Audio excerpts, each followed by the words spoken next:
आज का डिक्टेशन 90 शब्द प्रति मिनट रहेगा। डिक्टेशन स्टार्ट होगा 5 सेकंड बाद।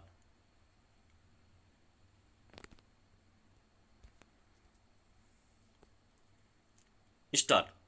पश्चिमी एशिया के घटनाक्रम पर हमारे प्रधानमंत्री ने इजरायली प्रधानमंत्री बेंजामिन नेतन्याहू से बातचीत की।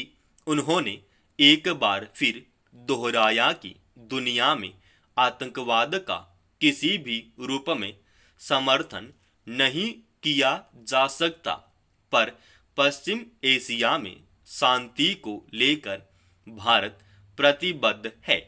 बंधकों की सुरक्षित रिहाई भी सुनिश्चित होनी चाहिए।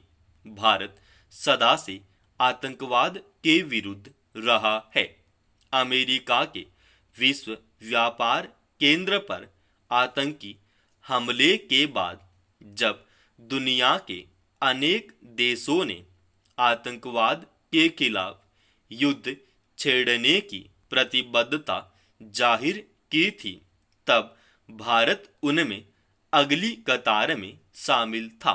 मगर अभी तक दुनिया भर में चले अभियानों का इस दिशा में कोई उल्लेखनीय नतीजा नजर नहीं आया है।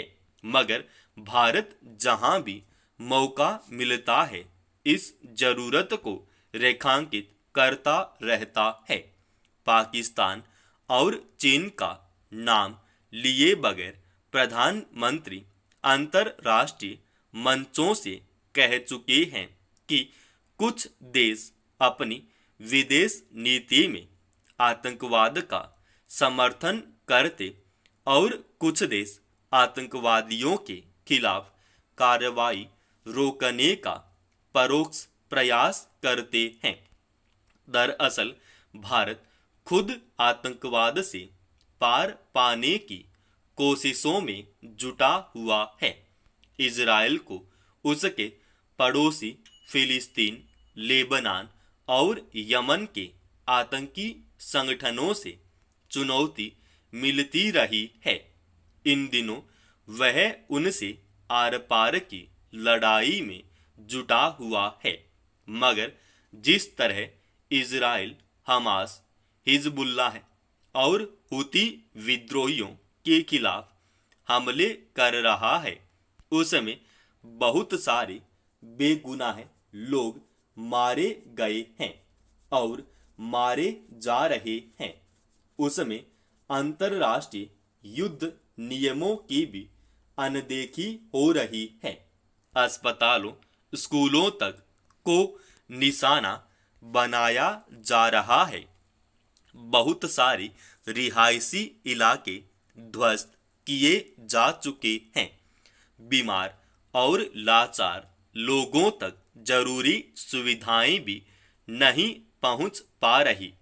हिजबुल्लाह के कमांड हसन नसरल्लाह को मार गिराने के बाद इजराइल ने अपना रुख यमन के हुती विद्रोहियों की तरफ केंद्रित कर दिया है।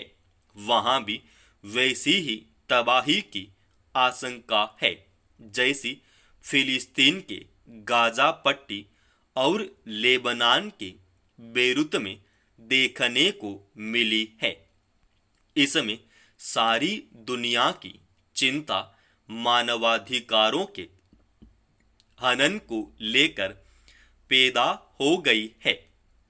आतंकवादियों पर हमले से शायद ही किसी को एतराज हो, पर जिस तरह बेगुनाह लोग, स्त्रियां, बूढ़े और बच्चे मारे जा रहे हैं, फिलिस्तीन में बहुत सारे लोग बंधक बनाए गए हैं, वह स्वाभाविक ही परेशान करने वाली बात है। इसी संदर्भ में प्रधानमंत्री ने नेतन्याहू से शांति की अपील की है। कुछ दिनों पहले अमेरिका और ब्रिटेन ने भी कोशिश की थी कि वे इजराइल के 21 दिन के युद्ध विराम पर राजी कर लें, मगर नेतन्याहू ने उनके प्रस्ताव को यह कहते हुए खारिज कर दिया कि जब तक वह आतंकी संगठनों का सफाया नहीं कर लेगा तब तक उसका अभियान नहीं रुकेगा। संयुक्त राष्ट्र के मंच से भी नेतन्याहू ने यह बात स्पष्ट कर दी थी। अब उन्होंने ईरान के लोगों को सीधे संबोधित करते हुए कहा कि ईरान का शाह आप लोगों के साथ गद्दारी कर रहा है।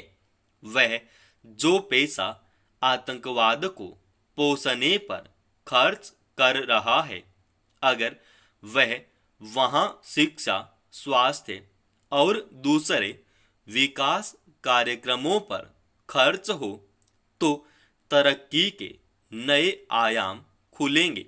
इस तरह इजराइल ने ईरान को भी पहले से चेतावनी दे रखी है। ऐसे में भारत के प्रयासों से कुछ उम्मीद बंधती है, मगर पश्चिम एशिया में शांति बहाली कब और किन स्थितियों में हो पाएगी, फिलहाल दावा करना कठिन है। समाप्त।